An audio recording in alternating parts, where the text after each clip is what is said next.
Stampers, and thanks for joining me today. Today we're going to be creating this beautiful Faux Mother of Pearl technique. It's super easy to do and just absolutely fabulous looking, as you can see in person. Very, very striking. Let's get started. Alright, so for this technique we want Stampin' Up's glossy cardstock. You want some plastic food wrap. Yep, that's right. Working for the kitchen again. And some frost white shimmer paint. So I'm going to shake up that frost white real good. Going to dab a little bit of that onto our plastic wrap. Not too much. And I've got a half of an 8.5 by 11 here. Now I'm just dabbing that tiny little bit that I started with around. I want to leave some of the glossy white there, so you don't want to cover the whole thing or it will become too light when we brayer over it. It's okay if some spots are darker than others. With the shimmer paint, it's going to add some very cool texture when we're done. Now you want to allow this to dry for a couple of minutes.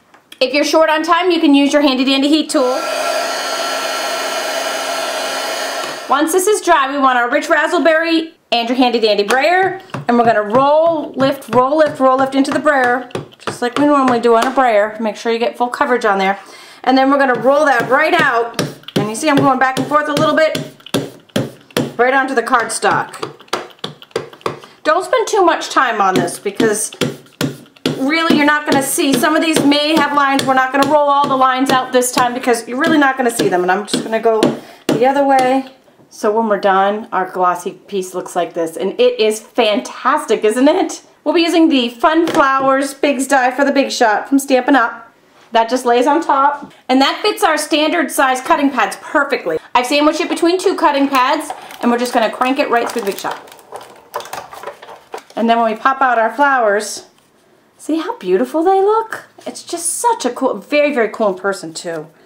There will be some extra here so you can make other projects out of the same sheet. So I'm taking the 3 larger flowers and the circle we're going to flip over to use a contrast in the center. Now this is optional, totally up to you, but I kind of liked the look of sponging the edges just for a little added depth on the flowers. And I'm going to sponge a little bit on our white. Now before I attach these guys together, I'm going to take a pencil or a pen and we're just going to roll these leaves on each one of them so they, see how it gives them that perfect little bend? And I attach these flower pieces together with Stampin' Dimensionals for that extra pop. These little things that just make your project scream, wow! Except for this guy. I just use a little snail on him. Isn't that fantastic? Oh, it's so gorgeous. It's just so gorgeous. I don't know how well the light is picking it up, but in person, it's beautiful. Paper piercer, matte pack, just punching a hole right in the middle of our flower. Taking one of our antique brads. Anyone will do. And we'll just pop that in the center, spread the back, and there's our flower. Next we're going to punch the modern label shape from the Modern Label Punch. I'm taking Enjoy from the Your Gem stamp set. Stamping it right in the middle. If you don't like what you did, flip it over. Do it again. I sponged the edges of that as well. It's optional, but I liked it. Taking this large swirl from the Baroque Motifs stamp set and a piece of Stampin' Up's first edition designer paper. This is great because it's all like newsprint and you don't have to wreck a book to get it. It's perfect for any crafting project. Ink up your stamp and always artichoke.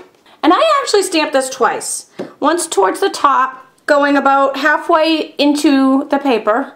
And I'm going to flip it and do about the same thing from the bottom. So we've got a lot of swirly on there, but only on the right hand side. And then we just go ahead and attach that to an always artichoke card base with a rich razzleberry panel. We'll put our Enjoy down in the lower left hand corner with some snail. And last but not least, attach our beautiful flower with some Stampin' Dimensionals. And voila, wow. If that doesn't just jump right off at you, it is just fantastic. I hope you've enjoyed this technique. Thanks for joining me today.